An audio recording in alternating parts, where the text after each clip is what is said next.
नमस्कार दोस्तों, मैं अनुज आप सभी लोगों का फंडलैंड बाय अनुज ऑफिशियल यूट्यूब चैनल पर स्वागत करता हूं। दोस्तों, आज की वीडियो में हम 3 सवालों पे बात करेंगे। दिल्ली फॉरेस्ट गार्ड का रिजल्ट कब तक आएगा, आखिर में उसको डिले क्यों किया जा रहा है, और रिजल्ट आएगा या नहीं भी आएगा। इन तीनों चीज़ों के ऊपर आज के इस वीडियो के अंदर हम बात करने वाले हैं। तो सबसे पहले दूसरा सवाल उठाते हैं, आखिर रिजल्ट के अंदर जो डिले है वो क्यों किया जा रहा है। ठीक है, तो जैसा कि आप सभी लोग जानते हैं कि मार्च से इस रिजल्ट के रिगार्डिंग कोई भी अपडेट आपके पास नहीं है, कोई भी खबर आपके पास नहीं है कि रिजल्ट आएगा नहीं आएगा, कब आएगा। विभाग की तरफ से कोई भी एक नोटिस भी सिंगल आपके लिए नहीं पब्लिश किया गया जिससे कि आपको पता लग सके कि रिजल्ट का लेटेस्ट अपडेट आपके लिए क्या चल रही है। ठीक है ना। ऐसे में बात उठ के आती है कि आखिर रिजल्ट को डिले किया क्यों जा रहा है, कि भाई मार्च के बाद अगला मार्च आने को हो गया, रिजल्ट को डिले क्यों किया जा रहा है। तो उससे पहले आपको एक चीज समझनी होगी कि कोई भी एग्जाम कंडक्ट करवाने के लिए एक प्रोसेस को फॉलो किया जाता है कि सबसे पहले एक विभाग जिसका एग्जाम लेना होता है, जिसको भर्तियां करनी है, वो उसका ठेका दे देती है किसी कंपनी को। वो कंपनी आपका पेपर कंडक्ट करवाएगी, रिजल्ट निकालेगी, फाइनल सिलेक्शन करवाती है, और उसके बाद आपको क्या करती है, एक जिस विभाग में आपकी भर्तियां हैं वहां पर उनको अपॉइंट कर देती है, रिक्रूटमेंट उनकी हो जाती है। ठीक है, और इन्हीं के बीच में विभाग क्या करता है, जो पैसा जो खर्च लगता है वो कंपनी को पे कर देता है। अब इसी केस में क्या हुआ कि विभाग ने पेपर के लिए कंपनी को ठेका दे दिया, उसने पेपर कंडक्ट भी करवा दिया। अब फंड मिलना था, जो पैसे मिलने थे, वो सारी की सारी चीज़ों ने यहाँ पर गड़बड़ कर दी है। क्यों? क्योंकि जो रुपए उनको मिलने थे कंपनी को, वो मिलने में देरी होगी। बीच में कोरोना वगैरह की बताई कि जो फंड था वो यूज हो गया, और जो कंपनी तक पहुंचना था वो फंड कंपनी तक नहीं पहुंच पाया, और इसी वजह से एग्जाम कंडक्ट करवाने वाली कंपनी ने रिजल्ट पे देर लगा रखी है कि भाई मुझे पूरी पेमेंट दे दो और अपना रिजल्ट डिक्लेयर करवा लो। अब बात आती है कि ऐसा कितना शुल्क है कि भाई जो उनको पे करके रिजल्ट नहीं निकाला जाता, तो यहाँ पर जो शुल्क उनको देना है वो लगभग 50 करोड़ रुपए है। ठीक है, जी हाँ, 50 करोड़ रुपए। अब आप कहोगे ये मैं कहाँ से बोल रहा हूँ, तो ये एक न्यूज़पेपर के अंदर न्यूज आई थी। वो न्यूज़ का हाईलाइट मैं आपको दिखा भी दूंगा, यहाँ पर स्क्रीन पर आप देख भी सकोगे। ठीक है, तो वहां पर आपको 50 करोड़ रुपए उनके पास बकाया है। अब इतनी बड़ी अमाउंट एक बार आवंटित हो चुकी, क्योंकि जब किसी कंपनी को ठेका दिया जाता है, उस समय जब आप ठेका दोगे तो उस समय क्या होगा, उस समय वो जो बजट है वो फाइनल होता है। ठीक है, अब क्या हुआ कि वही बजट उन्होंने फाइनल किया, लेकिन वो बजट खा गए वन विभाग वाले।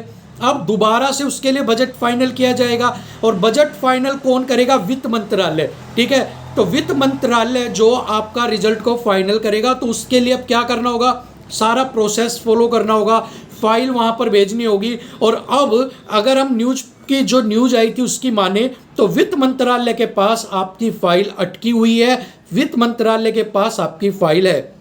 ठीक है, और फाइल किसके लिए है कि आपका जो फंड है, जो आपका पैसा है वो आवंटित किया जाए, ताकि हम वो कंपनी को पे करें और कंपनी उससे आपको क्या करे, रिजल्ट को डिक्लेयर कर दे। अब आप खुद समझ सकते हो, 50 करोड़ का आवंटन करना, उसके बाद कंपनी को देना, और फिर आपका जो रिजल्ट है वो डिक्लेयर किया जाएगा। ठीक है, ये सारी चीजें यहां पर आपको पता लगी होंगी कि आखिर डिले क्यों हो रहा है। अब बात करते हैं कि रिजल्ट कब तक आएगा। अब आप एक बात सोचो कि हमारे मंत्रालय इतने शानदार हैं कि जहां पर जो इंपॉर्टेंट वीआईपी इशू है वो भी लटके पड़े हैं। तो ये हमारे वाले आवंटन वाले मुद्दे पे तो कब फाइल की धूल लटेगी, वो तो आप सोच कर देख ही सकते हो। ठीक है, तो यहां पर अब सारा का सारा खेल है कि अब वो 50 करोड़ का जो आवंटन है, जो वो वहां से फाइल पास हो, वो फाइल यहां पर आने के बाद उनको कंपनी को पैसा मिले, कंपनी फिर रिजल्ट डिक्लेयर करे, और उसके बाद आपको जो आगे का प्रोसेस है वो आपका कंडक्ट करवाया जाए। तो यहाँ पर सारा प्रोसेस डिले ही होता हुआ दिख रहा है,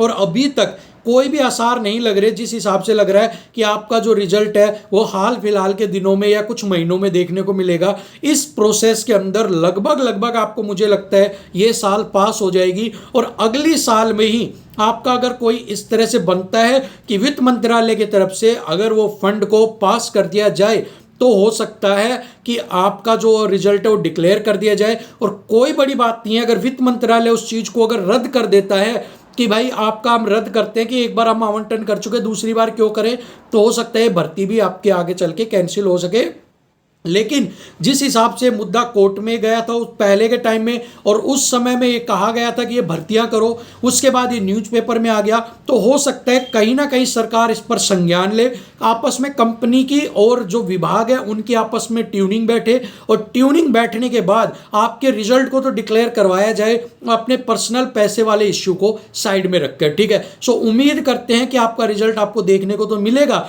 और जो आपसी पैसों की जो मतभेद है वो एक तरफ रख के आपका रिजल्ट डिक्लेयर करवा दिया जाए। लेकिन इसके अंदर आपको जो टाइम लगेगा वो अगले साल तक आपकी जा सकती है, क्योंकि हाल फिलहाल के दिसंबर तक या इसी बच के ये नवंबर तो गया ही, दिसंबर में आपको देखने के कोई चांस नहीं है। सो मोस्ट प्रोबेबली अगली साल ही आपको कोई अपडेट इसके रिगार्डिंग देखने को मिलेगी। ठीक है, और बाकी कोई और भी अपडेट मिलती है तो आपको जरूर बताई जाएगी। फिलहाल के लिए यही है कि इस साल इसका कुछ भी होता हुआ नहीं दिख रहा है, क्योंकि जब तक ये मामला लंबित है तब तक के लिए आप इस रिजल्ट को डिक्लेयर करवाना तो भूल ही जाओ, क्योंकि जब तक कोई सरकार और उनके बीच में साठगांठ नहीं होगी, बात नहीं होगी, कुछ उनको पैसा नहीं मिलेगा, वो रिजल्ट को होल्ड पे ही आपका रखने वाले हैं। तो यहाँ पर वो कहते हैं दो सांड आपस में लड़ाई करते हैं तो बीच में झाड़ का नुकसान होता है। तो आपस में सरकार ने पैसा खाया कोरोना में, वन विभाग ने, सरकार ने एक बार आवंटित किया, अब दोबारा आवंटन करवाना है, इन सारे मामलों के बीच में नुकसान बच्चों का हो रहा है। सो यहाँ पर यही है कि अब सरकार को ऐसा कुछ करना चाहिए कि बच्चों का रिजल्ट डिक्लेयर कर दे, पैसों की लड़ाई वो अपनी लड़ते रहे, बात तक होती रहे, क्योंकि बच्चा तो अपनी फीस पे कर चुका है ऑलरेडी। ठीक है, सो आज के लिए बस इतना ही अपडेट था, आगे कोई भी अपडेट मिलेगी आपको जरूर दी जाएगी। तब तक के लिए stay positive, thank you so much.